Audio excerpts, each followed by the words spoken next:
Hey, what's going on, everybody? It's your boy, the Mad Scientist. It's Tuesday.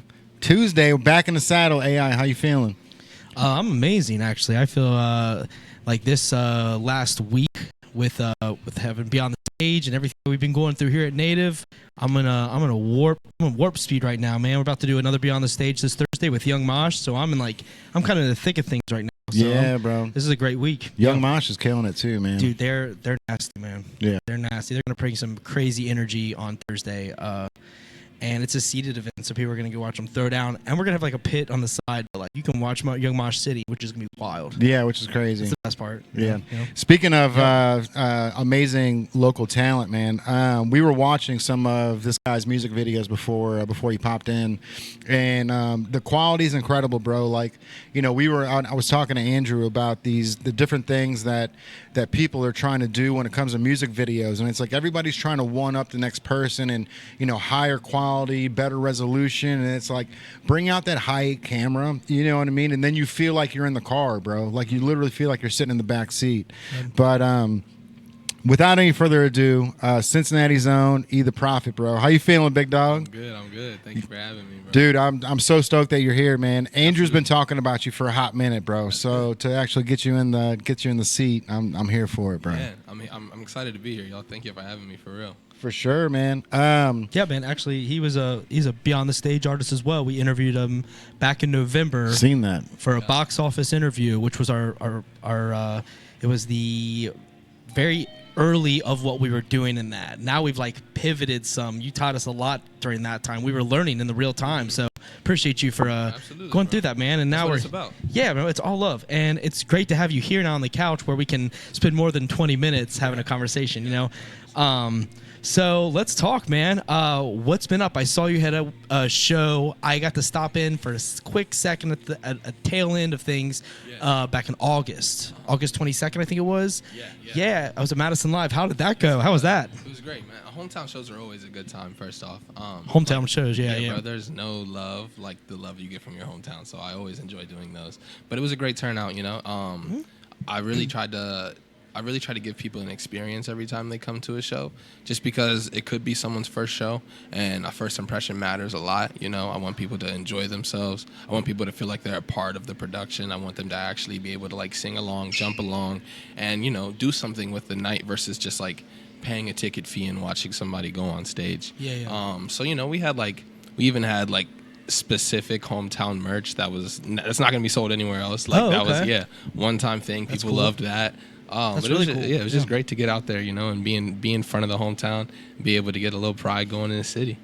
Bro, that's something that I love, man, when artists come in and, you know, they'll come to us and say, hey, you know, we want to do a limited drop for the show that we got going on. And it ends up, it's like touring on a mini basis, right? Like, you know, if you got the shirt that day, like dope, now you got a little piece of like E the Prophet history, right? 100%. And, you know, and then you never know down the road, like it would be super dope to have a fucking Red Hot Chili Peppers tour shirt when it was just Madison Theater for like a one-time event. You know what I mean? I mean, stuff like that. When you get a limited shirt, that's always cool. But when you get one that like only the hometown people even know about, kind of a thing. Yeah. I got to see, not they were hometown, but I got to see back in the day, Jack White, the White Stripes. Oh yeah. Him play in South Carolina at where was that at? It was him and Meg White. They didn't go as the White Stripes. They just went as Jack and Meg in Myrtle Beach. And we went in, whatever, and the ticket was super cheap. And, like, I don't know how it happened, but we walked into my aunt's the rock fan. She was always the one, rest in peace, and Kathy to, like, support that thing for me with music. But we just went there to watch Jack and Meg for like, it was like a $15 ticket, and I was like, this is amazing. Like, it was sold out, it was packed, but like still, like, they didn't promote the White Stripes, they were just promoting Jack and Meg. That's it, which is strange to think about. I think House of Blues. Matter, House of Blues. Right. House of Blues. Those moments matter so much, bro. Yeah, it's like you can get in something early, you know what I mean? Yeah. And then like to especially see them turn into the White Stripes. Right. Like it's crazy. And I was so young too. I was pretty young. I mean, I was like a teenager. But that's like you're literally talking about it right now. You know, like that's right? that's a moment. It was so cool, dude. That literally stuck with me. It reminded me of the same thing, you know. Yeah. And at the end of the day, like, people are going to connect deeper on that rather than seeing the band that basically the whole time they're the marquee band for you. You never get the opportunity to interact, or you never get that feeling of personalization. I think that's the big part about it. Well, it's like, bro, just being an artist and like the fact that you depend on people enjoying your stuff, right? Like you can make it because you like it and that's cool, but like if you want to actually like turn a profit, run a business, do any of the things that come with being in the music industry, like you have to have product that people enjoy. Right. And so like the fact that there are artists out here that are kind of just like, bro, I'm the tastemaker, whatever I do, whatever I say is going to be fire, and they'll eat it up regardless. People aren't stupid, you know? Like, people, they gravitate towards, I think, two things, really, authenticity and quality, and that's what they look for. So, like, when they can get a real person besides just, like, some dude they follow on Instagram, you know, like that creates a real relationship, and that's what it's about at the end of the day. And those are the two things you can't fake either, man. Authenticity and personality, right? Like in quality. Yeah. It's just one of those things where it's like, you know, there's a lot of things you can fake throughout the time, but there's those are the two things that people can read off of right away. You know what I mean? That's I like that. I like that thought process. It'll expose itself, bro. Like I think that's. It's one of the craziest things to realize, because like this game is about longevity, you know? Right. And it's like you don't want to be here one summer and gone the next. You want to be able to do this for your life and make a career out of it. And like in order to do that, you need to be able to build relationships and build a fan base that not only enjoys what you make, but who you are. Like that's where the real difference happens. Yeah, exactly. I mean, with that same thought process, people go home back to their lives. You know what I mean? After the event that you perform at, everyone's hyped. They'll go home and talk about it maybe the following day or to the weekend. But eventually you're going to get out of circulation unless there's layers to it that allow people to dive into you a little further than just maybe that one show, because they want to feel connected. It's all about connection. Like, you know, we're all here to connect with other people. That's the whole, I think the whole point of this experience that we're in as a human is to connect with each other. 100%. You know what I mean? And when they can connect deeper and they can like kind of brag about as a favorite artist locally, because people want to brag about it. They want to be early to the game a lot of times. People want to find you first. You know, there was a whole culture of first comment back in the day with Instagram. I'm sure it's still around. I don't really check it, but bro, it's on TikTok now. But first comment, like it's literally it's just the way people navigate the internet, and they want to be the first. They want to be that guy, that girl, whatever. And it's like at the end of the day, you have the balance of what you want to give and what they want to consume. You know, it's like, because you don't want to lose yourself in the music, but at the 100%. Same time, maybe there's some of the songs that you love the most, maybe ones that are like, man, I probably can't. This has got to be something that I'm gonna have to throw on like a side quest, maybe. Like, I think that's definitely something that I've like, especially this year in itself, because I've just focused so much early in this year on just making better music. So like, you know, just focus on like songwriting, production style, storytelling, all of the things that I actually matter when it comes to making a song. And that's just like, that's kind of like I hate to say it, it's like a bare minimum thing, you know, just making like a song that people can actually gravitate towards. I think that's what's kind of gotten lost in this day of like hyper consumption, is like people just kind of, they're used to seeing this and seeing this and seeing this. And if it has this many likes or this many comments or this many saves, then it must be hot. So I got to like it too. And some of them really don't even like it. You know what I mean? And it's like being able to discover an artist, being able to find someone that you genuinely enjoy and connect with, not even before you meet them, you know what I mean? Just by listening to their music, being able to share a perspective with someone is like, it's so uniquely human, bro. Like that's, like you said, it's the purpose of all of this is to connect.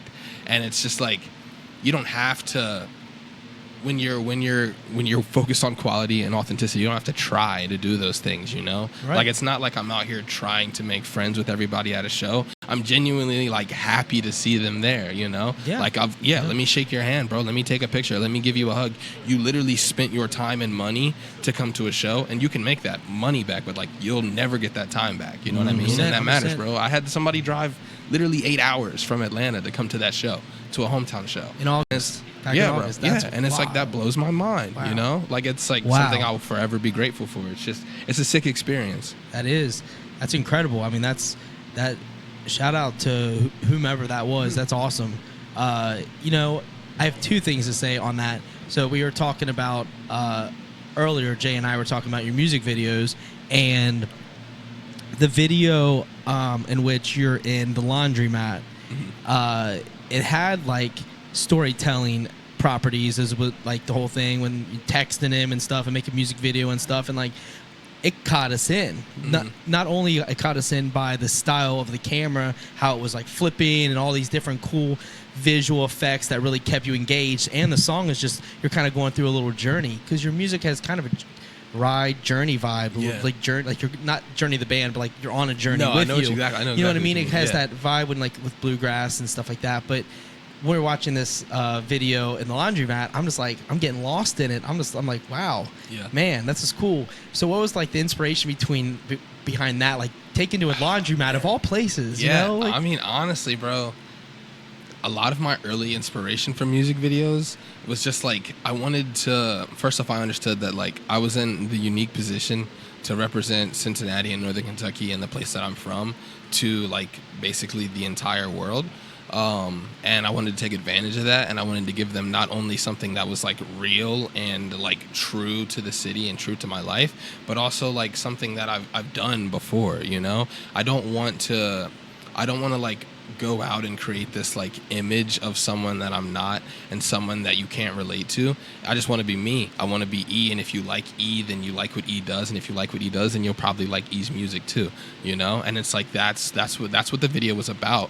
It became a story, and I think the reason you became so like encapsulated in it, honestly, just because it's relatable, you know? Yeah. Like it's literally like it could have been any single person in the world on that set, in that video, doing the things that I was doing, minus the music, and it would have been, you know, the same storyline. And that's what it's about, bro. It's like I'm not a fan of like maybe not where rap is going, or just maybe where the mainstream is at this point.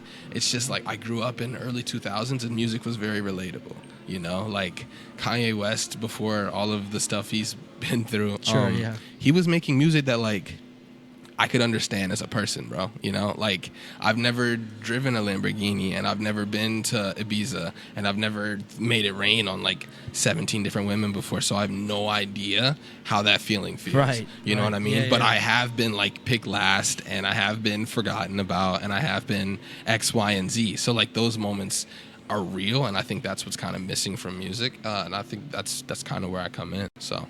It's a really great take, man. I mean, it's relatable in the sense not only your experience, but I mean you put it really elegantly, and the music industry has changed to this swipe culture industry. So I think a lot of it stems from how fast we can get over, and people are seeing the end product of something that's already created. Like, you know what I mean? Like these Lamborghinis you talk about, everything like that. That person isn't doing that on the daily. You know, they're doing it, bro. Like, right? They're real spill. Those people aren't doing it. Like, if we're being 100% honest, they're not doing that for real. Like, you know what I mean? They're presenting like, it, and we're taking it in because it's fast. And it, you know, fast cars, fast women, fast everything, and that's what we're in fast social media. We were talking earlier where you're not even seeing friends post anymore. You're seeing the biggest content now. Bro, there's the amount of posts I see from people that I don't follow is insane. Like, you know, like it's like I'm that's a totally different story. I have my own. It plays into personal things. opinions. It plays into the music because think about it. Like I was actually talking to Jay the other day, and we were listening to a song on in the store, and I was like, all right, this is pretty catchy. But then I started thinking, I was like, I can't tell what artist this is. Maybe 10 years ago, this song would have been a bop. It would have been the top of its game. But a lot of artists are sounding a lot alike now, so it's kind of hard to tell because this culture they're feeding the same stuff. So we're regurgitating a lot of the same music. Well, it's also just like, bro, we're just we're in an age of hyper consumerism. Hyper-consumption, Like, it's like, yes, exactly. Like, you're not, the amount of like information you get on a daily basis, I don't think human brains like even made for that. You know what I mean? Totally agree. Like, it's like you got people that are like, that's how you end up in so many different rabbit holes, bro. People like doubting where they're supposed to be in life, questioning if they're doing these things right, wondering if they're, X, Y, and Z, but it's literally just because they're consuming the opinions and feelings of other people on like the internet, bro. That's like the new version of keeping up with the Joneses, bro. Yeah. Like, keeping up with the Joneses was meant like I'm trying to keep up with my neighbors. You know what I mean? Like the house, the yard, you got to keep up with the Joneses. Yeah. But What do you call it now, bro? What is it? Like keep up with the social status? Kardashians. We used to be the Kardashians. I don't know if they're in the light anymore. But that's all. It's like that. That's the thing, is we're presented these people, like we're saying, whether it's in social media or whatever, or like MTV used to do cribs, and a lot of these people that were showing their houses, not even all of them owned them. You know what I mean? It's rented cars, 100% all of those nine, people bro. are out their houses. Pit My Ride. Yeah. Oh Those yeah. cars weren't even those people's cars afterwards. They stripped it. I heard a few cars were stripped of all the tech that they took in. They just did it for the episode and left his car 100%. as was. And that's just for what we're being perceived. So like, because of that reason, you are also in this world because people are going to perceive you a certain way, whether it's cool, whether it's this, whether it's that. They're going to see you a certain way. So you, being your authentic self, 100%. you don't have to put on a facade ever, because from the start you're like, this is what it is. Yeah. This is what it is. You don't have to worry about, give me a second, come on in, I'm ready. You know what I mean? And that's powerful, especially your daily routine. You know what I mean? Because you are a local, but at the same time you're not playing local shows all the time. Not all the time. And why is that? Where's your take? How often you trying to do shows? And I mean, honestly, we just do what we get booked for, Like, I'm not gonna lie, we've done Chicago so many times in the past summer, and I love it because like Chicago's it's a regional build. Cincinnati's a Midwest city, whatever, regardless of what people want to say or how they feel. It's a Midwest city, bro. And it's like, to be in the sphere of Chicago, Detroit, to be in the sphere of like DC, to be in those areas is like, that's a regional build. It shows you that you're expanding beyond just your city and where you're from. You're being able to like build fans and people that listen to what you do and relate to what you do in other cities that you've never been to or have never seen you. And then you get to go there and you get to connect with them at the show. And it's just like, it's a self-fulfilling prophecy, Yeah. Like I don't know how to describe the feeling of doing a show in another city, because it's like, it's a little nerve-wracking. You get on stage and you're like, yeah, the homies aren't there. yeah, but the homies aren't there. You're wondering if like, can I do this song? Will they know this song? Do they know these words? Did they buy this ticket because Red's Cap went really well? Did they buy these tickets because they heard Bluegrass on 2K? Or have they dove into the catalog, Right. And it's and it's a tough situation. But honestly, bro, you just kind of go out there and you realize that they feed off of your energy. Like, if you feel like you're supposed to be there, if you pretend or act or perceive like you're supposed to be there, they're going to read that energy. If you act like you're not supposed to be there and you're nervous and you're like just afraid to even get on stage, they're gonna feel that too, and it's gonna be a little bit of an awkward encounter, And I think that's just kind of what I do, bro. I feel like I'm supposed to be doing it, and I wouldn't be in the situations I'm in if I'm not supposed to be in those situations. So I walk into everything with like faith, and I really just go on stage and do what I'm supposed to do, bro. And it works for itself. That's all I can ask for. Yeah. So let me ask you something, man. So to be able to build that fan base to get out of the city, right? Because there's a lot of music artists that they get stuck in that web that Andrew talks about. Like what do you think was your recipe to getting out of that web and being able to get fans in DC? Was it the music videos? And then of course you threw a little curveball, just like a nonchalant, like maybe they heard me on 2K. Yeah. You know what I mean? Like that's a flex in its own for sure, bro. Because you said you grew up in the 2000s music, like soundtracks, like bangers, bro. Yeah. You know what I mean? Like the NBA 2K, like that's where a lot of like new artists got discovered in the 2000s. Was either on a mixtape, on an NBA 2K soundtrack or a FIFA soundtrack,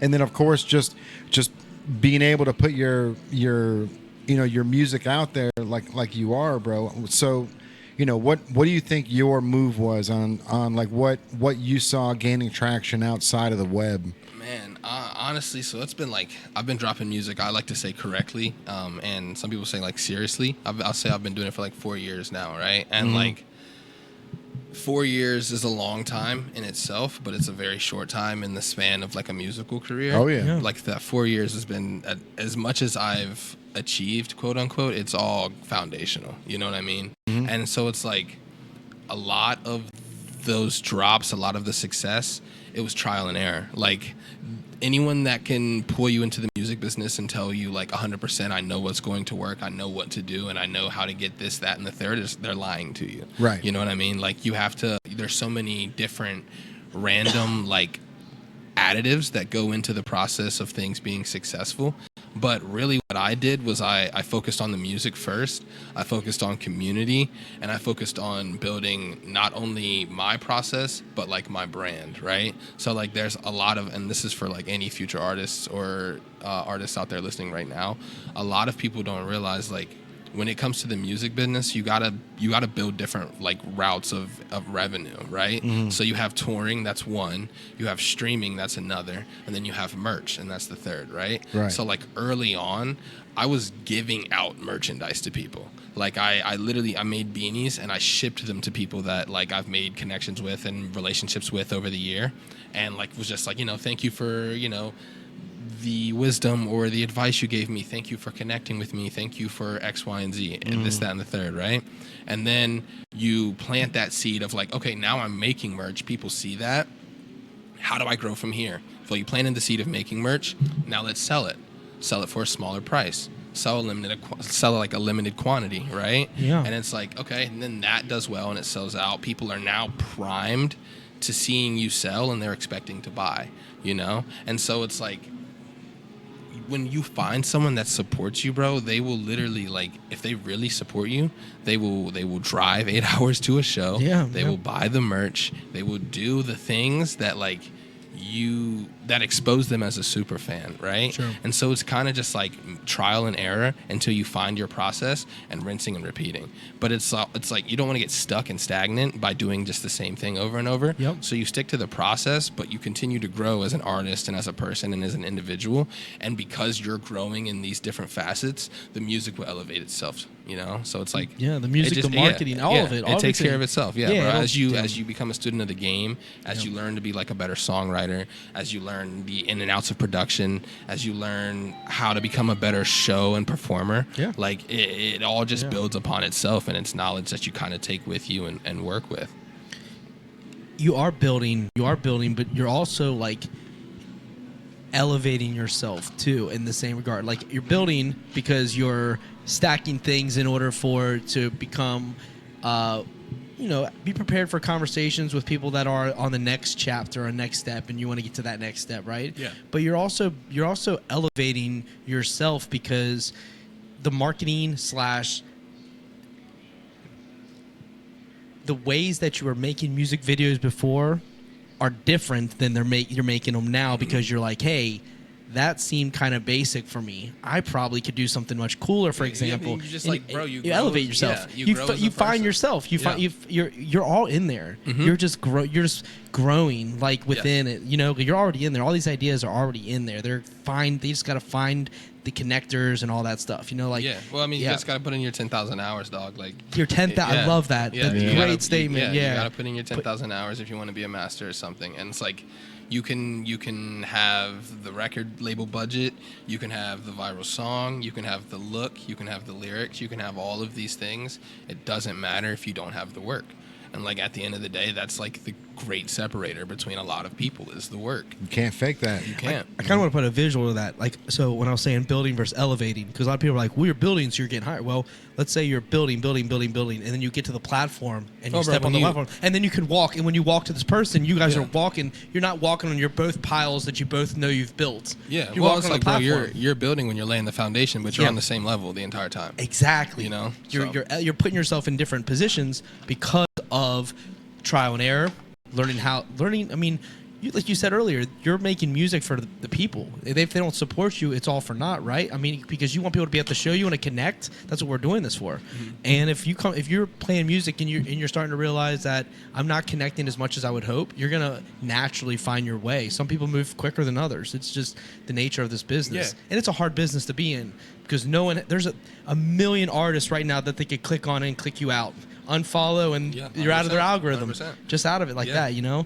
Is there any time that you've already felt like you showed someone your music and in real time you found not a super fan, but maybe someone that like you showed their music and they instantly were like on train with you? You know what I mean? Honestly, man, super early when I like first started recording, like 1 year in, it was kind of crazy because like music's kind of always been like my forte. It's been the thing that came the most natural to me. That's good. Like I started playing That drums helps. and like It helps. a lot. Helps a lot in this. Helps a Is it? lot. Like, Yeah, if you got to struggle, it's gonna take a while. But you'll get there. You can get there. You can learn music. You can learn music. Yeah. You just learn it. You learn it. Yeah. But no, I started out like super early, bro, and I would just show my music to anybody and everybody, bro. Like I was literally just like, yo, literally listen to this. Like, please listen to this. Give me your opinion. Let me know how you feel about it. How do you like this rhyme scheme? How do you like this beat? What do you think of this? What do you think of what I said here? What do you think of the structure? You know what I mean? Like finding out these opinions. And I think a lot of people don't grow in their craft because they're afraid of opinions and they ignore opinions, right? And opinions are like a lot of them, they don't hold the same weight as others. I'll definitely like differentiate there. Not all opinions hold the same weight, but for a lot of times, especially as an early artist, it's criticism that you try to ignore. You know what I mean? It's like I remember early on, someone told me that like I was rapping and the bars were fire, but I wasn't rapping about anything. And I was like, bro, like you're just a hater. You have no idea what you're talking about. And then I like go back and listen to the song now. Check. I go back and listen to the song now, and it's like, bro, he's completely right, you know? And it's just like, bro, I don't think that you shouldn't take it with a grain of salt, right? I don't think every comment should hold the same amount of weight. But when things resonate or when they hurt, there's a reason behind that. You know what I mean? If like that comment said you suck and you were just like, all right, whatever. But that comment said, bro just doesn't have any idea what he's talking about, and that one really hurt your feelings, there's probably a reason why that one really hurt your feelings. Specific. You know what I mean? It's cutting deeper. Yeah, it's cutting deeper, but there's a reason why it's cutting deeper, and it's like, bro, just take that with a grain of salt and take that into your creative process.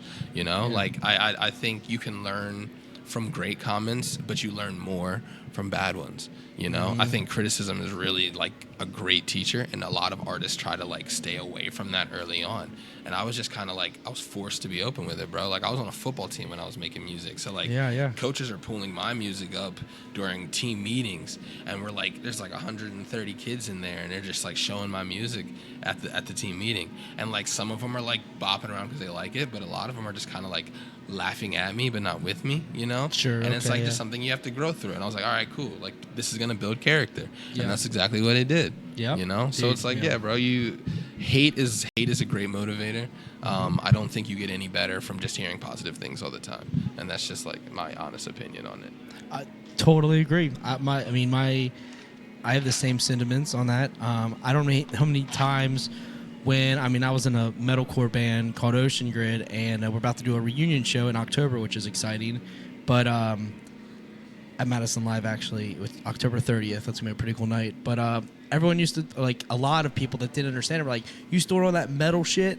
Like they would say that. Like I'm like, we're out here, but you know, we just brought 500 people to Bogarts, but we are doing that metal shit still. Yeah. It is happening, but you weren't in the 500 people crowd. Where were you at? And they were like, "Oh, I don't go to that shit." I'm like, "Oh, okay. Well, there's a lot of other people that were there for it. And we sold out of merch. Actually, we made a good stack of money. How are you making money off that metal shit?" And I'm like, "Well, because we're speaking to people, we're talking to, but their perceptions. Yeah. It's like I said, like you're saying, it's." Their perceptions, there's one person's opinion because it doesn't fall into their narrative, and you can't let them be the dictator by you getting on that stage. 100%. You get on there and you don't have to convert them. All you have to do is convert the person next to them, and that person's going to shut up in their ear, and they're like, "Why are you listening to them?" And it just takes eventually the person turns from a hater to be like, "Okay, I guess I got to get into them." Yeah, bro, but it's also, it doesn't even matter, right? Like, don't get me wrong, the conversion is a great thing, and it's a great feeling to like see someone that doubted you turn into someone that like loves your music. But like the people that are supposed to ride with you and rock with you, do it. You know what I mean? They do it, yeah. And it's like you don't have to like. There's no questioning it. There's no wondering if they like it. There's no wondering if they're faking it. There's none of that. Like you can tell who rocks with you because they're open and honest about it. You know? 100%. And it's like you'll know right away. You'll know right away. Those are the people that really deserve your attention. You know? Because like. You could spend the rest of your life trying to please everyone, and you will never do it because, like, what makes person A happy pisses person B off. I'm sorry, I don't know if I'm allowed to curse on it. You're good. But like, what makes person A happy makes person B mad. And if you're trying to make person A happy, then B's never going to be pleased. And if you switch to B, then A is going to be pissed. You know what I mean? So it's 100%. like, bro, do what Totally agree. makes you happy, what you enjoy, what you like creating for, and the people that it's supposed to resonate with will find it and they'll resonate with it. And like that's my honest advice when it comes to building an audience and building a community. Like that's trial and error, continue to grow as a person and as a brand, but like don't force people to rock with you. Oh, they either rock with you or they don't. You know what I mean? But you don't want to necessarily, like, to me, like, I'm there for those who want me, not there for those who don't. I've always been in that mind frame. But I think a lot of the times when I'm like converting, I think it's less about converting them to my band and more, or my artistry, and more about converting them into a mental frame. So, because people are always like, who would listen to that rap shit? Who would listen to that metal shit? Who would listen to that country shit? It's always like a batch. They like put people in this big box. And that mentality, I think, spreads so easily because people always want to listen to the loudest one in the room, and so many times it's the negative one. Yeah. So I always took the positive route. I'm like, well, there's all those people that were there for it. Where were you? And they're like, well, why were they there? They'll start to ask questions. I never tried for conversion. I tried for more like question what they considered like right. Yeah. Like as if it's some moral ground. Yeah, well, I think it's honestly like, bro, you don't even, and I hate to say waste your time, but like people that are so focused on themselves that they don't see that like there are other people out there that enjoy things. You know what I mean? Yeah, it's like, bro, your favorite color is purple so bad that you think that anybody else that likes another color is insane is a crazy way to go about life. You know what I mean? I know, and So it's like, so common, unfortunately. Yeah, it is. And that's the thing is, we are in a divided world. People are one side of here, one side there, one side here, one side here, and we can be everything at once because we are each other. You know what I mean? It is all pretty much, it is one consciousness. It's hard to see, but we all are experiencing pain, and much the same. Loss brings pain to most everybody, and then gain, and everyone's chasing dopamine and all these different things that we're in scroll culture. We're all experiencing much the same, you know. And meanwhile, there are people that are so open-minded and are open for any opportunities, and then there's others that are quick to criticize. And like you're saying, you can't be there for the ones that are against you, right? You can't convert them. But I do think, speaking on, I can't convert you, but I can be like, hey, this is my mentality constantly, because I'm the same person. Andrew Eisler is the same person no matter who I'm around, regardless. I just keep the same energy. And others may not love that because they're like, oh, why? How can you be so positive? I got that a lot on the bullying end. And I'm just like, well, because I'm just me, man. You should just be you. I'm there for it, whatever. I'm just going to live my life to my, you like metal? But I'm like, yeah, I mean, I prefer country, folk, like Southern folk is kind of my thing. I loved that growing up, like the Decemberists and stuff and indie rock. But I'm like, well, I'm in a metal band, like whatever. But at the same time, I was not trying to convert them to metal. I was like, why don't you just open your mind to the new music out there? You might miss some things. Other things. Yeah, exactly. And I would always be that, and they're like, oh, and I would get pushback. Yeah. So frequent. I learned that I'm like, all right, let's not talk about what I'm really interested. Let's hear what you're interested, and I'll just kind of make my conversation. Yeah, and it's just, that's crazy in itself, bro. To even push back on someone saying like, hey, man, other people like other things. Dude, what? Like that's a crazy concept. It is such a common thing. I think social media has really. Yeah, bro. We gotta. I don't know. For You pages do a lot. I feel they like do. We were just talking about them. I feel like that's the whole issue. Is like, social media used to be.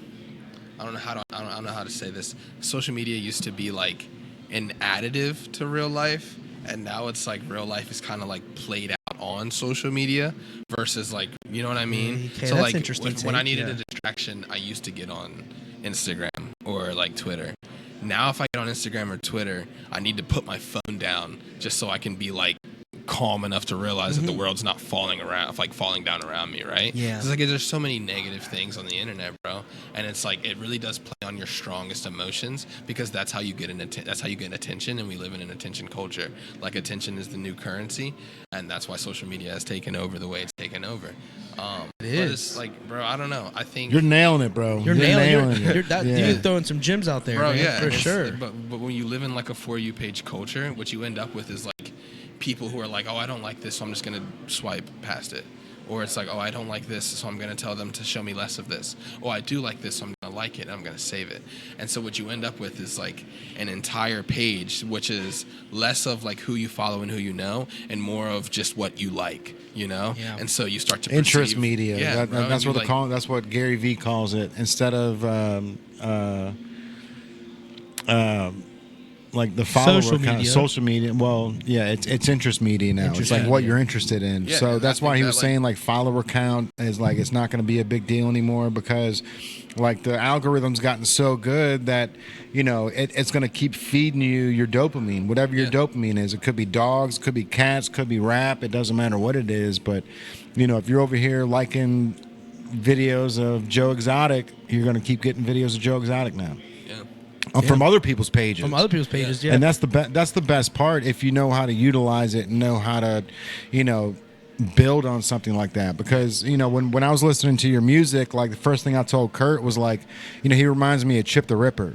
You know what I mean? The way that it's like you're like a jet ski on the beat, bro. You're just nailing it every single time, and the way your flow is, it reminds me of Chip, and it could be like a Midwest thing, or it could be just like the sound of the acoustics in the background. But you know, there's something there where it's like, you know, we watch YouTube videos for the sound in our store, and these smart motherfuckers now, bro, are buying ads like during Wiz Khalifa, right? So when it goes to a commercial, the commercial is just your music video. Yeah. And so when Andrew goes, oh, this sounds dope. Who is this? We look up and it's a commercial of somebody, and it's like, bro, come on now, like that is genius. Like if you can't get into the algorithm, pay to get into the algorithm. 100%. You know what I A lot of people mean? gotta pay to play anyway, bro. Like that's Gotta- the yeah, name of the game. it is the name of like, the game, yeah. You know, I think It's true. it started out as like a place where you could just be like, all right, I'm putting out dope stuff. People are gonna find it because they like it. And then it became like okay, now I have to compete with, like, you're not just competing with music when you make music and you're trying to post, right? You're competing with music, you're competing with comedians, you're competing with like news outlets, like whatever else could possibly, you're competing with other apps, like whatever else true. could contain someone's attention for that time is your competition, basically. And it's like, yeah, bro, you gotta do what you gotta do to get in front of people these days. Yeah. And like for some people it's, you know, antics. For other people it's ads, but I think you got to play the game smarter, not harder, you know. It's smarter, not harder. Yeah, I love 100%. that. Yeah, that's how I look at it too. I think you go the path of least resistance in how you're going to market yourself, like being your authentic self, making sure everything that you start out when you start your video, it's right to the point now, because that's the culture we're in. We're in The first 3 seconds, bro. First 3 seconds, get to it immediately, get to the meat and potatoes right away, and then you can throw that fluff in for a minute video. But like, really, you have to get to, I mean, half the time you're seeing the results of a video at the very beginning of the video, and then you have to go back to the end. Like Yeah, I've they'll seen those. throw the I've seen water in those. their face, and all of a sudden Yeah. like, oh, I gotta watch it. And it starts the video, and it sees the interaction up to the water being thrown, even though you don't even know what the point is. But Yeah, bro, it just plays on the psychology of it, it's bro. play So it's like- psychology. Yeah, it's a science thing, and and you're playing in the science too. With, I mean, there's frequency in music. You know what I mean? So we're talking that science in itself.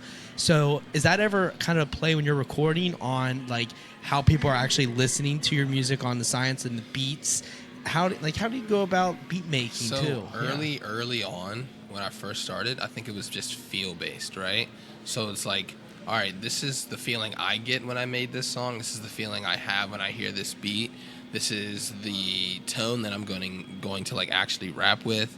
Like these are all the things that breathe, or these are all the things that say, oh, I'm upset, or I'm turned up, or I'm X, or I'm Z, or whatever, right? Yeah. So it's like you find those feelings, and then you just kind of like, what I did was I played on them, you know. So it was like, all right, this is a slower beat. It's got like an R&B sample.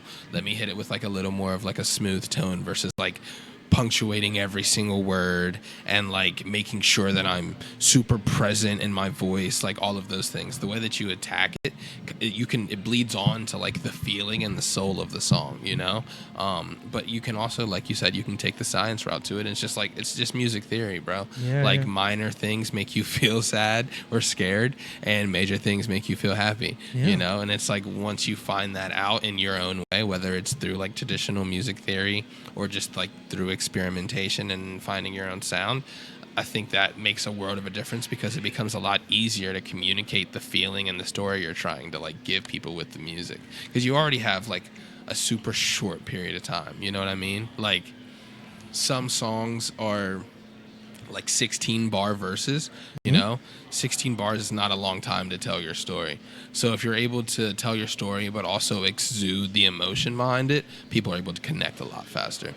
I noticed that your songs are on the shorter side, or at least Red's Cap is on the Yeah, shorter side. a lot of the early ones were. What's the thinking on that? Bro, the early songs were short because I'll give you two reasons. One reason, I didn't have the attention span to make like longer songs. I also was just like, this feels like a great place to end it, and I would just end it. But it was also because like I understood the culture and the world that I lived in, and it's like, bro, I was dropping 4-song EPs, 6-song EPs, and like people are listening to the songs out of order, you know? Like people don't really care about the catalogs, like the catalog and the order that's like albums are put in. They're like, all right, well, what song's my favorite? And I'll go listen to that. Yeah. And they don't understand and like realize that the artist put it in that order because there's a story and there's an emotion and there's all of these things that they're trying to evoke, and people don't really care. Sometimes it's random, but like for me, it's all intentional. And so when I realized that, I was like, bro, if people aren't listening to the third verse anyway, why not just make the song what they really love, which is a chorus? And it was literally Red's Cap is 2 chorus and a verse. Like that's the song, you know? And people loved it and it literally became like my highest streaming song because it was what they wanted, bro. I gave them the chorus first. I gave them a verse that like kind of extended the storyline of the chorus, and then as soon as the verse got over, I gave them the chorus again, and it was plain, simple, and straight to the point. Instant dopamine, short. People ran it back, and like that's just and then how listen it to it twice, and then all of a sudden they know the lyrics, bro. Boom. You know, there's geniusness behind all that too, man, for sure.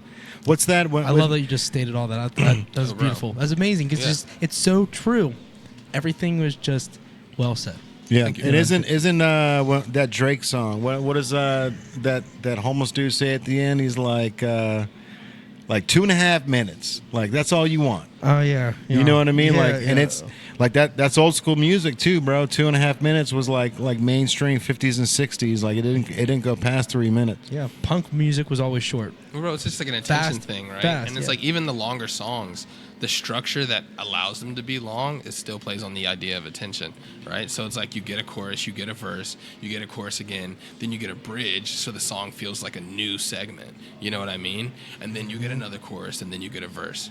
And it's like even the idea and layout of those things play on like the fact that like, all right, they're gonna hear this and they're gonna get used to hearing this, so we got to give them something new. That's how you get like chord progressions and like progressions in production even, you know what I mean? Like it's like, oh, let's start out with just the chord, let's start out with just this chorus or just this melody, and then we'll have it go for like 8 bars so it builds suspense, and then we'll add the drums, you know, and it feels like a drop. And it's like all of those things aren't just because like, some of them are just because they evoke a feeling, but a lot of it is intentional feeling creation, you know? And I think that's what a lot of people like miss. It's like, bro, do these things on purpose. You know what I mean? Like, yes, have some feelings, create freely, don't give yourself rules, but do things on purpose.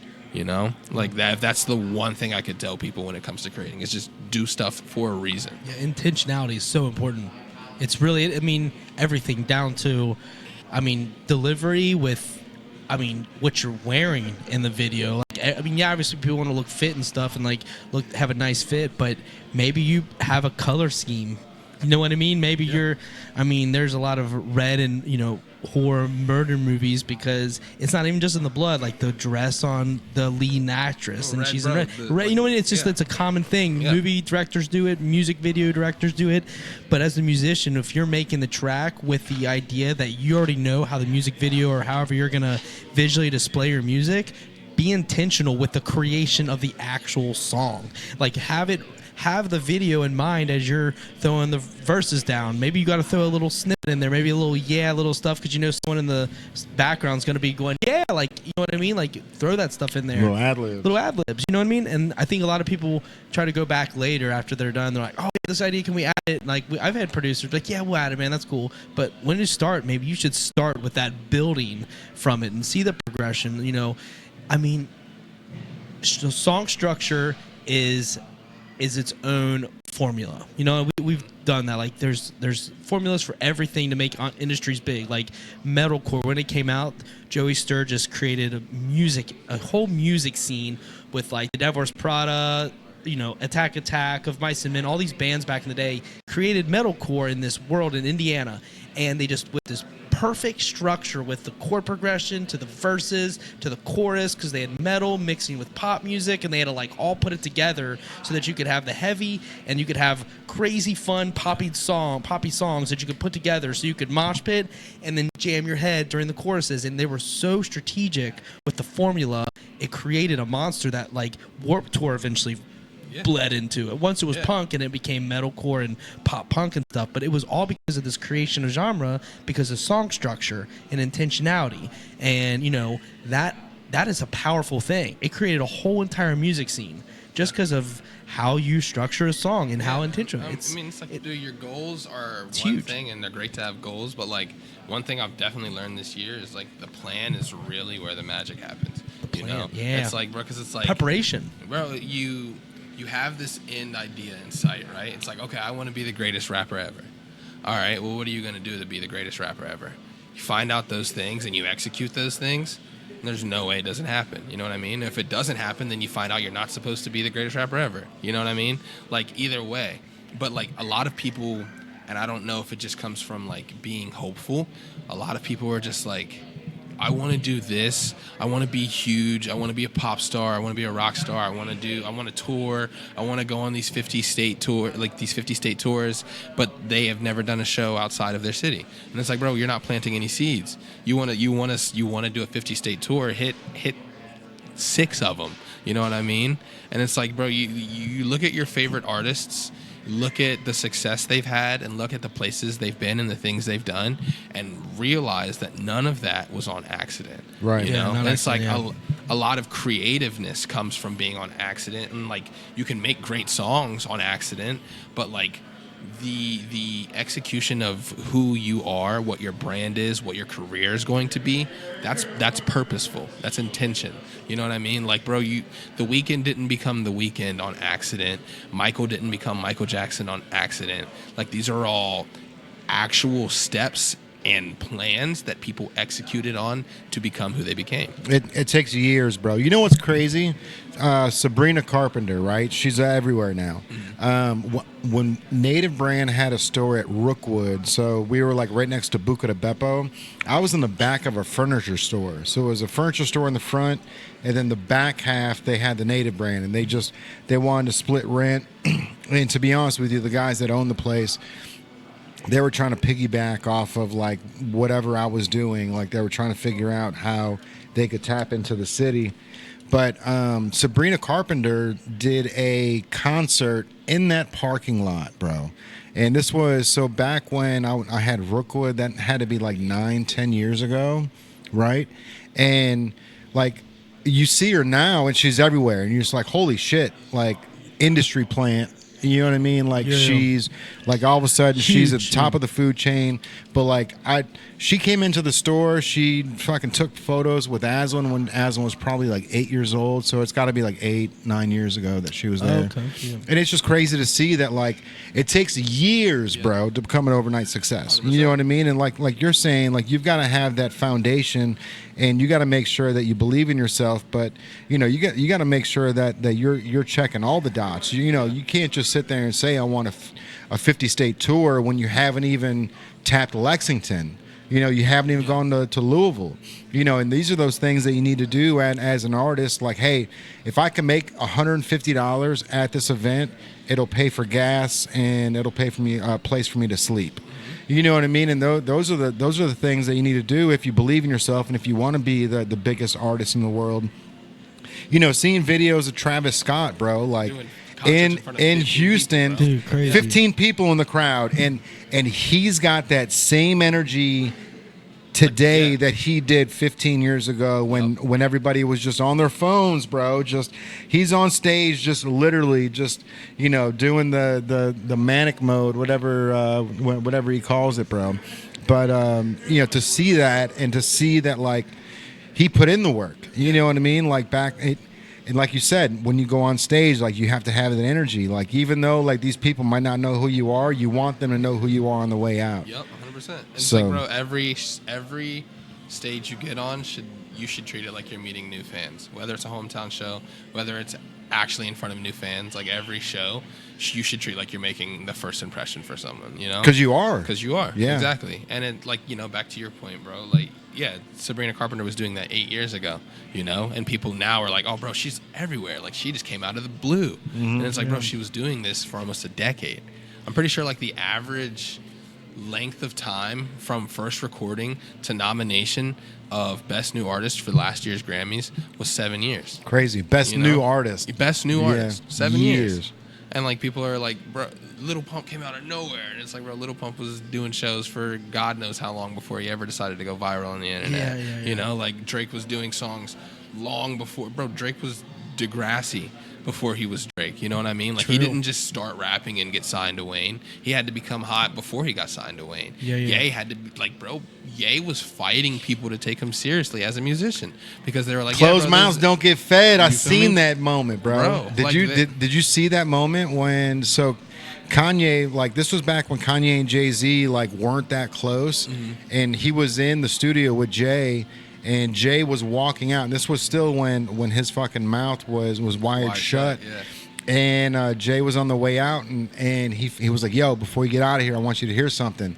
And he fucking played the Through the Wire, and fucking you just see Jay's head bouncing, and he goes, man, that shit's fire, bro. He's like, and he just, on the way out, he goes, closed mouths don't get fed. Yeah. And next thing you know, that Through the Wire went through the roof, bro. Yeah. And it turned Kanye into where he is. Shot, bro. You got to shoot your shots. And it's like, if you're not missing, you're not shooting enough. Yeah. That's honestly it. I mean, it happens in anything. The loss is you're learning from them. I mean, every time you're shooting your shot and you don't hit, you gotta figure out what it was and maybe shoot a better shot over that wall. Yeah. You know what I mean? Like, I used to go like, to the back of Instagrams. I used to, like, because I had an active band. I was trying to get us further. I knew we were working with some awesome people, but I wanted to work with another level of people. So I just started DM on Instagram before, because used to be email first, not like Facebook as much, but email was the best way to communicate for, like, sending, like, your press kit in and stuff like that. And I was like, you know what, Instagram has a messaging function. I'm just gonna message the guy that's right hand of the record label, because I bet you he's looking for bands. Because I was like, if I was the guy, I'd be looking for bands, but I'm not gonna message the CEO. I'm gonna message the guy that's, like, on the ground, the A&R rep, if you will. So I would DM hundreds, dude. I would link everyone from here to California. I would say message, which I personalize with the name, and I'm like, we sound like this. I noticed that you work with this band. We're like them. We did a show with them because we were playing a lot of shows, so I had a decent landscape of artists, and I started getting stuff back. I got a record label tries out. We flew out to LA and stuff. Like, it was really cool. But at the end of the day, I was like, what do I do? They're not answering me. Do they not care? Oh, we'll figure that out. And you just go. Like, you have to do it. Like, that was hundreds and thousands of messages at the end of the day, and it led me here.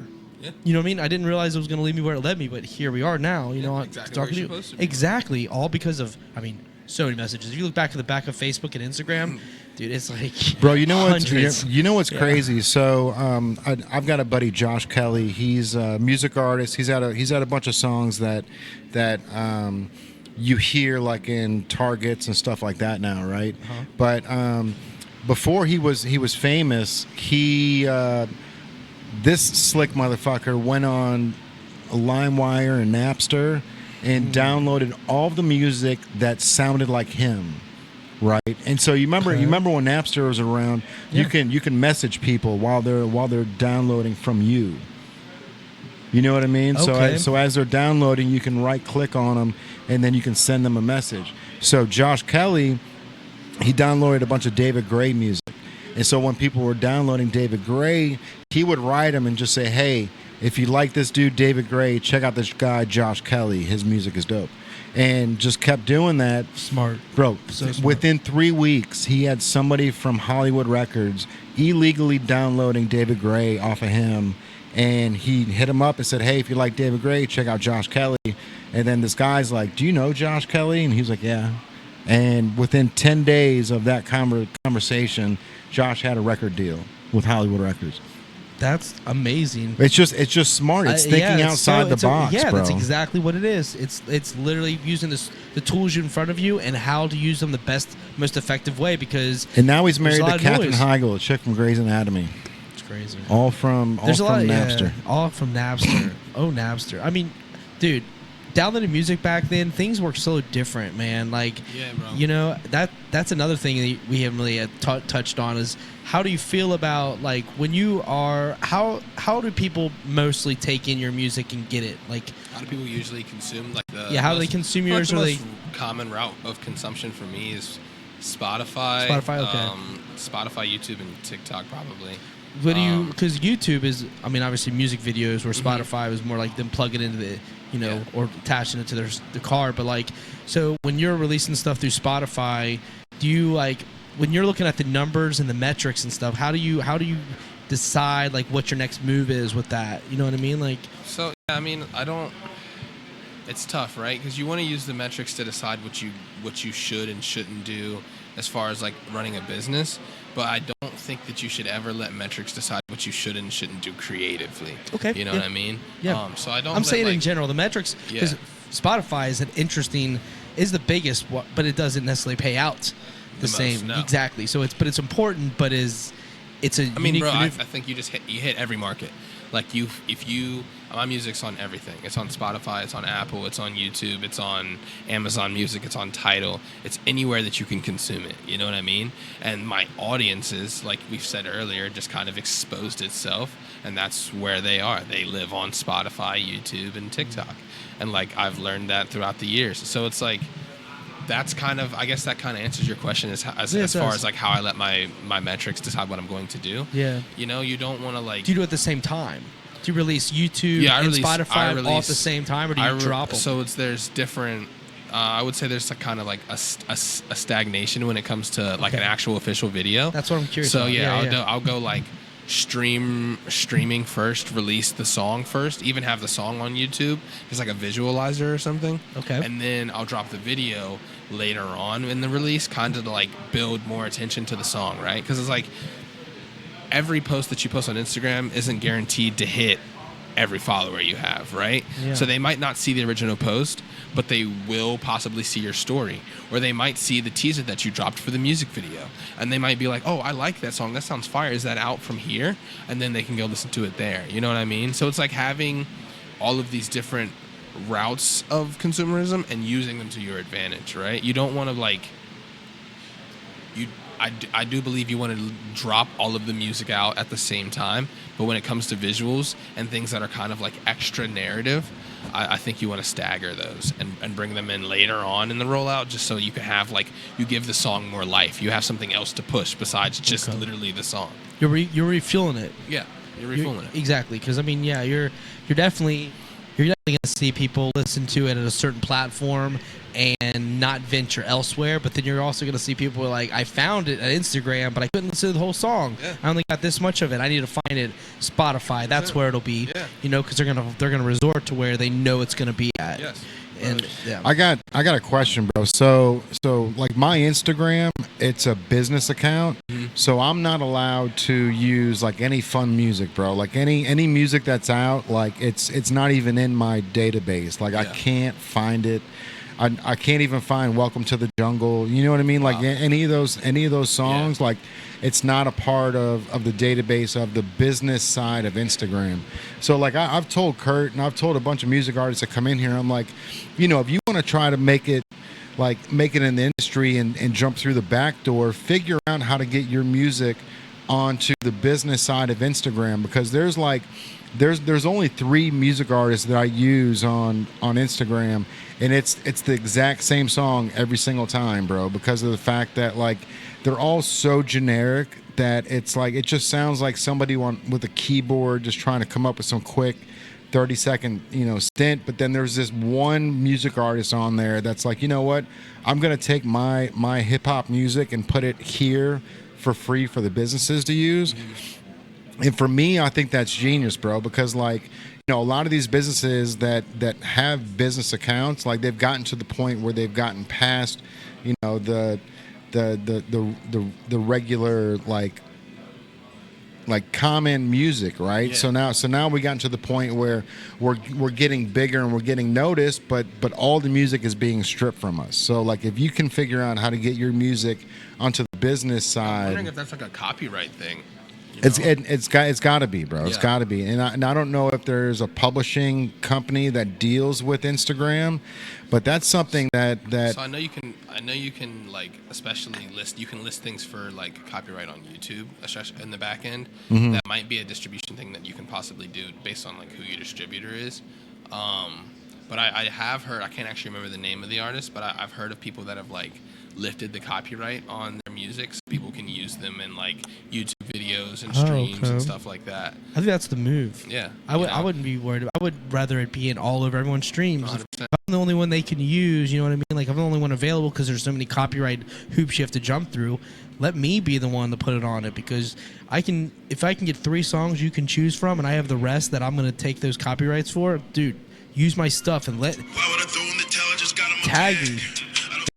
that's like my favorite one because that's the closest thing to hip hop. Is that Pop Smoke? Is that Chef G? Nah, his name's Mazlou. Mazboo, Mazbou, and it's called In My Bag.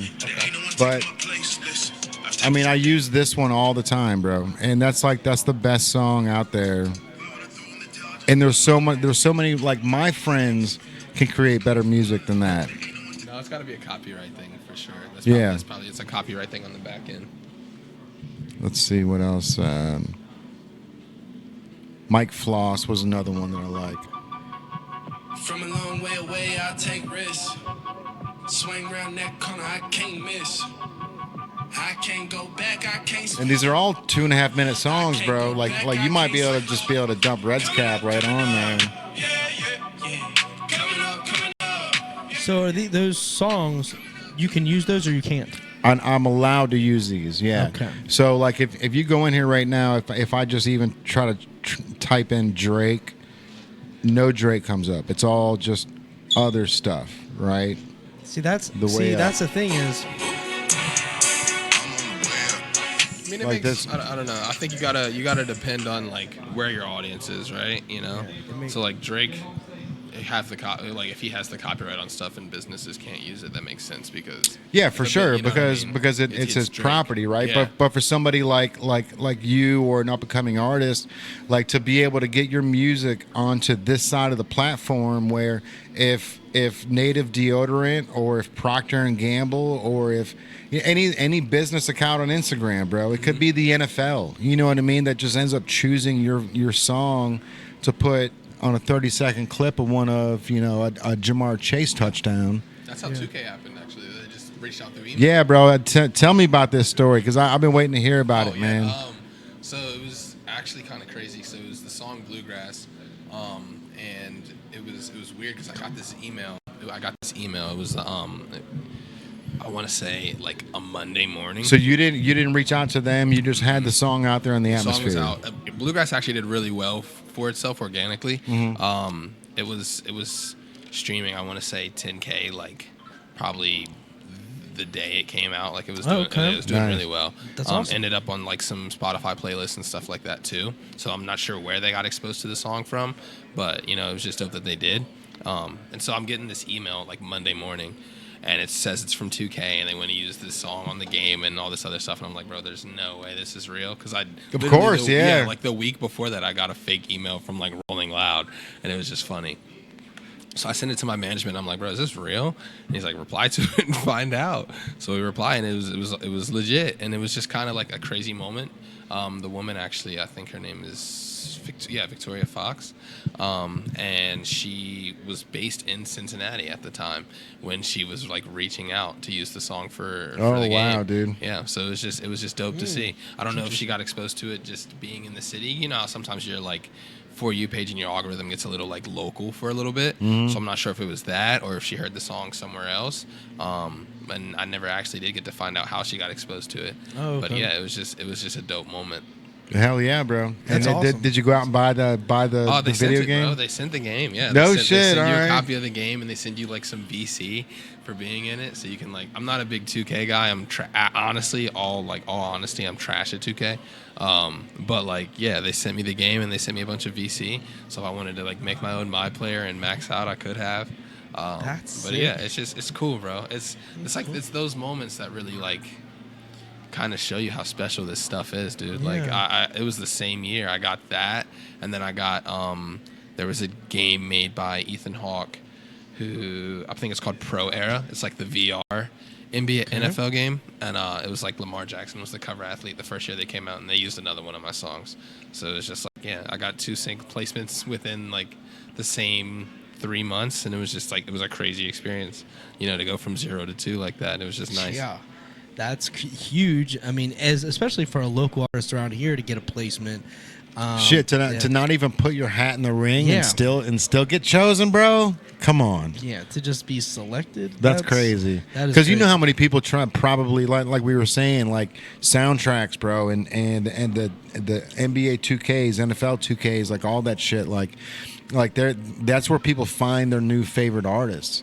You know what I mean? So there's got to be fucking tens of thousands of people that throw their hat in the ring to be a part of that. But Man, and it's like the Yeah. best part is that it happens accidentally, bro. organically, bro, like they're and that's just listening, Organically. they're listening to the song on, like they're literally just playing the game and like, yo, this kind of rocks. Yeah. I kind of like this song a lot, and then look up the artist. Like the amount of DMs I got from that moment in itself was crazy. Because people were like DMing me like, yo, this is the best song on 2K. Like, this is my favorite song. I have it on repeat. Da da da da. And it's just like it was a moment that What I'll a never great take for moment. granted. Yeah, That's bro. amazing. That's and it's only the proof. beginning too, Only right? the Like beginning. that's the best part, Yeah. man. Is Only like the start. having that on the belt, like a notch on the, what do they say, a notch on the bed. Notch on the bed. I think also to double down on, you know, being grateful for that, we as creators of all kinds, when someone thinks something is worth being put to the masses like that, is like, there's like a surreal moment, you know, because like I when I released music, we hit like a Billboard chart, you know. First weekend we sold like 5,000 copies of an EP. It was really cool, and they're like, you eligible for this, like, congratulations, everyone all over the world likes your music, let me show you. And like, we had publicists and management and stuff, and they were telling us all these things, and I was just like, all these people, like, this is like mass people that want it, and you know, it's like I said, it was metal rock earlier, so it wasn't even as digestible as your song that you hear on the radio. So I'm just like, oh wow, like people are actually like, I'm passionate about it. Yeah. I'm here all day for what I'm trying to do. I'm trying to spread a message. I was all about a message. I do like in person, I would do speeches before songs and that whole thing. But like, I was like, wow, they don't even know me. Like, we got buyers from like Belgium and Australia and stuff, and I was like, they don't even know me. And like, we got some like another game placement and streamers placements playing our music, and then someone you know, unfortunately, you know, took their life, and it was a really sad moment, but they played our song at their funeral. Wow. Because we were his favorite band. And like, those moments, like, I'm like, you know, just the surrealness of it, of your music being put to people everywhere for them to connect, and someone that found you and put you in that position. Yeah. That feeling can't be, it's just something that is in the ether, man. You just have to know it if you know it. And I just think that it's incredible to see someone recognize talent like yourself and care so much to put you in that position, because no one owes anyone anything. They could have had a bunch of people they knew were going to scratch 100%. their back. It's about the people that do stuff that have nothing to gain, that want to help you. That is really great in early artists' lives. Yeah, you know what I 100%. mean? Because it's like, bro, it's almost like as much as I don't believe in like caring about other people's opinions, right? It's a very validating thing, you know? Yeah. And it's like, it's not even validation to the art, validation to like the process and the idea that like, I'm trying to make this product that I believe can be consumed by the masses and enjoyed by the masses. And like the fact that it gets shown that it can be and that it is like a very validating moment, you know? Yeah. It makes everything feel very real for you. I think as an artist, like I err on the side of, I call it like delusional realism, right? So like I'm very realistic about like what I can and can't do, but I also don't think that there's nothing I can't do. You know what I mean? Gotta have some delusion, bro. Yeah, bro. You 100%. can't be afraid to step outside because, it is what it is. Yeah, bro. If you don't, you never will. You know? Closed mouths don't get fed. You Yeah. just said it. Yeah. I've got a little delusional thought right now. By the way, rest in peace, Joey, bro. Yeah, rest in peace, Joey, bro. Man, That's a powerful moment. Yeah, he was a powerful guy. It was just one of those things. But his family played our music there, man, and they all recognized us. We played a whole show for him and everything, and we did it for like 4 years after. We did like a memory show for him insane. at Home Base Tavern in Clifton. Yeah. It's pretty That's crazy. That's Dude, awesome. Incredible, man. My delusional thought, bro. It would be badass if we were able to create like a shirt for today's podcast that E gets that has a okay. QR code on the back, right? That will go straight to this episode. But the reason why I was thinking that is because how dope would it be if you guys started doing like 10 tees for every Beyond the Stage, and the QR code went to the video content that you guys are putting out, because the video content's incredible, right? Like it would be dope on its own if it was just the live recording of that set at Beyond the Stage.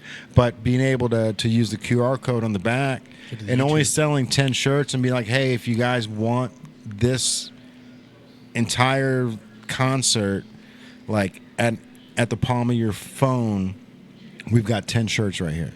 Buy them, and then every time somebody asks about the band or the experience, they can just scan the back and they can watch the whole thing. Not a bad idea, bro. That's interesting. Not a bad, because you were talking about the merch earlier and doing merch like for certain concerts and stuff. So it got my mind kind of racing. Like, all right, well, how can you make a limited edition shirt even that cooler, right? Because when it comes to selling your stuff, like you're putting all this time and energy into the music and money, and then you're putting it on Spotify and you're getting pennies for dollars that you put in, right? Which is wild. So like You don't get him started. like He's about to go off. I think it was Chance the Rapper that just brought out an album, right? And they're still trying to sell CDs because CDs give Physical you media, bro. the diamond, the platinum, the whole nine, and a lot of people are fucking not backdooring their CDs, but they're doing it so smart where they're saying, hey, we're dropping merch, so buy this T-shirt for $35, and then you'll get the CD with it, and so that CD counts as a billboard sale. You know what I mean? So they're giving the CD away by selling a $35 shirt, but in return, they're still going double platinum by being able to do that. But with Chance, like he's got like some like RFID scan thing in his cassette. So like you can open up the CD and you can play it physically, which it sucks because most cars don't even have a CD player anymore, right? So it's like even that's getting outdated. Making a big comeback is vinyls, bro. Oh, vinyl, bro, and the crazy thing is, like, there's so many people that don't create vinyls anymore. That vinyls cost, they cost 10 times more than what they used to make, because you got to go to somebody. It's just like the embroidery service, bro. Yeah. Like everybody that used to do the embroidery, they're all 70. They all want to retire, and no young cats want to be embroiders. No young cats want to do vinyl work, but the money's there. You know what I mean? And there's nothing better than to hear some pop and crack on a vinyl, bro. Like the first time I heard Jay-Z on vinyl, I fucking shit myself, bro. I was like, I was like, because I've got all Jay-Z's CDs and everything, and it's like when I heard it on vinyl, I was like, that's a flex, bro. Yeah. That is such a flex that this dude's playing the Jay-Z fucking Back to Black album Like It is flex. on vinyl, I was like, no, bro. Have And you that- done any vinyl? Have I done vinyl? No, but I'm not gonna lie. It's definitely one of the ideas I've been thinking about for this next rollout. So it's like I wanna stay, you know, on brand of physical media just because I care so much about real life tangible things. Because I think those actually create memories, bro. So People need that yeah, something you know? tangible yeah, for like the something that money. they can see and like be reminded of you. That's not on a phone screen, you know. Read the thank yous, bro. I used to Yeah. read every fucking person's name in the thank yous of the album cover. Don't know why. My name's not in it. You know what I mean? But I'm just like But it's like looking something at you're everyone. interested in, yeah, you know. And it's like I think those things matter so much. But like, yeah, I think a vinyl would be a great idea with one of these rollouts. And then what I could do possibly is like build it on top of a tape and maybe have like a vinyl version of the tape with an RFID code to like a deluxe. You know what I mean? So Yeah, that people yeah. that actually get the vinyl have something to like be, you know, something to show them appreciation for spending their time and money yeah. on my stuff. I might have a place that you can potentially sell We'll connect on vinyls, that. you We know? will definitely I mean, connect on I've got a friend. Watch out. Speaking of, every time I'm at a show, if they sell a cassette tape, I'll buy it. I don't have I've got a cassette player at the house, like an old Sonic boombox, but it's that nostalgia factor, bro. Yeah. You know what I mean? It's like to buy it because you know there's only a limited run of them. Yeah. You know what I mean? And then at some point, I'm gonna pull the Walkman back out. The Walkman. Oh wow. Yeah, The bro. Walkman. Let's Walkman's go. crazy. Bro, It's the- before my time. Yeah, the Walkman. I was young. I grew up. Yeah, you were a disc man. Yeah. You were a Portable disc CD man. players. I was a Walkman. We're just man. I mean, just the way we're consuming stuff now. I mean, CDs are done. You know, I mean, back in the day, like when we first started getting USBs, that was a whole thing. We used to sell songs on USBs and stuff, and I'd still do that today. I feel like USBs are still in computers. You know what I mean? Yeah. I want to make a Beyond the Stage USB that you can plug in and all the artists that we want to put on That'd it. be sick. Yeah, same place I want to sell the vinyls for you. I want to put the USB. Absolutely.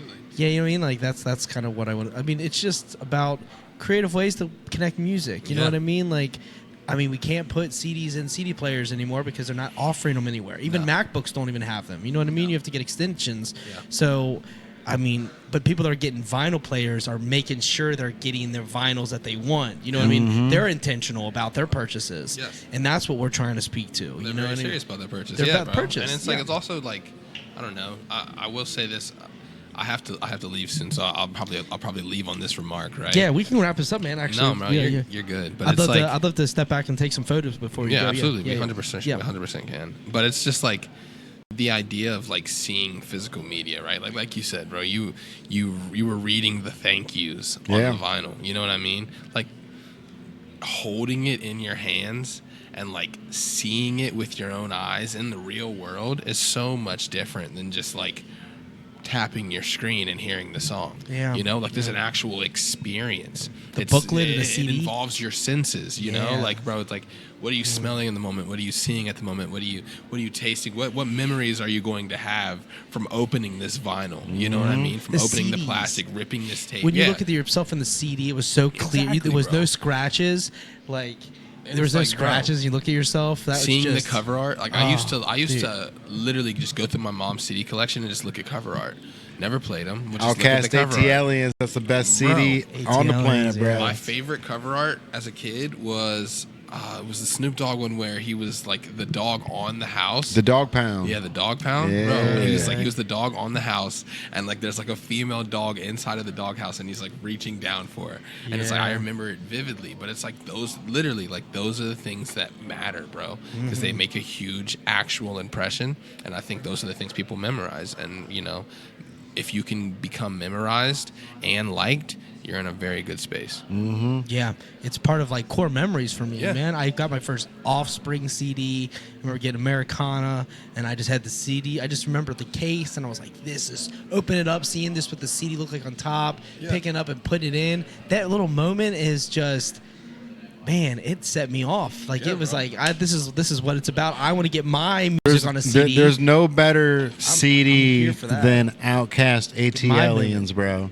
Oh, that's fire. So this was the explicit one, and then the one that was fucking edited she was wearing a bikini. Show him. Peep that, bro. That's crazy fire. Yeah, bro.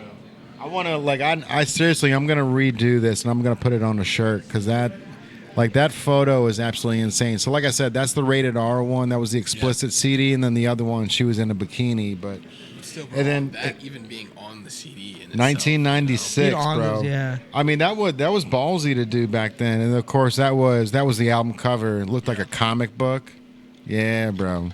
That AT Aliens, man. That was my shit, dude. So before we get out of here, though, what social media? Where can people find your music? Yeah, man. With Path of Least Resistance, you know. I got you, Yeah, man. Literally, I took the easiest way to do all of this. Like you said, path of least resistance, Yeah, bro. man. You can find my music. You can find my socials. Literally any network, any platform.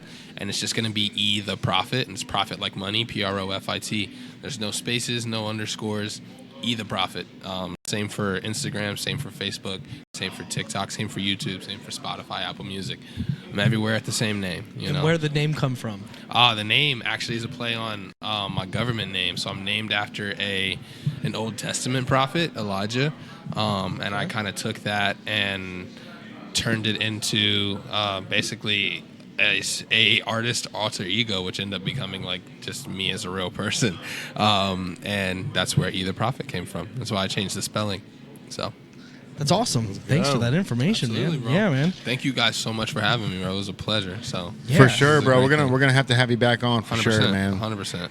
And then there's something that I've been wanting to do here. I think I need to get it set up, man. I want to build a telephone booth and set it right over here, where it's literally just the 2x2 telephone booth, microphone hanging from the that'd be top. sick. And I want to do $5 2-minute ciphers be because fire. we get so many music artists that come in here, and if we can do we can create one beat per month, and then have if we can have 30 music artists in here and they all do a $5 cipher at the end of the month, we'll post all the music out there, have people vote on it, Yeah, right? which one is their favorite? And then Yeah. whoever wins gets the cash, bro. Yeah, that's fire. You know what I mean? Something like that, where it's just something where we can just keep getting people back in here, and we can just keep putting out little dope beats, man. Just trying to make it happen. Yes, The sir. ciphers. It'd be sick. It'd be dope, bro. Yeah. It would be. very sick. It's a definitely a good use of old school telephone. You gotta booth, I'll tell you that execute it much. now, bro. You already talked about it. So Yeah. you Hey, gotta- I put it out there. Let's Yeah. roll. All right, everybody. appreciate This you. is going to wrap up another episode of the PowWow. So I appreciate you guys for tuning in. Man, we're going to be able to get home early. Let's Yes, go. sir. I appreciate We're you here, on man. that one. My wife appreciates you, Yeah, bro. appreciate you. Her and the daughter checked in earlier, so I know she usually pops in. She's like, "Where's this motherfucker at right now?" Early tonight. Yep. Early tonight, Yeah, yeah. I'll be there, baby. I'm happy about it. So, man. all right, Yeah. everybody, make sure you check out The Prophet. Yes, sir. And then the video for Shut Up, that was the name of the song, right? Shut Up. Yeah. So it was that entire video was it's called ETP. It's from an EP by the same name. Okay. And Shut Up was just a song on it, but yeah, I know exactly what you're talking Bro, about. the video itself, you guys need to check it out. It's on YouTube. The Prophet. The video is just it's perfect, bro. It doesn't need to be super high quality. It doesn't need to be 4K.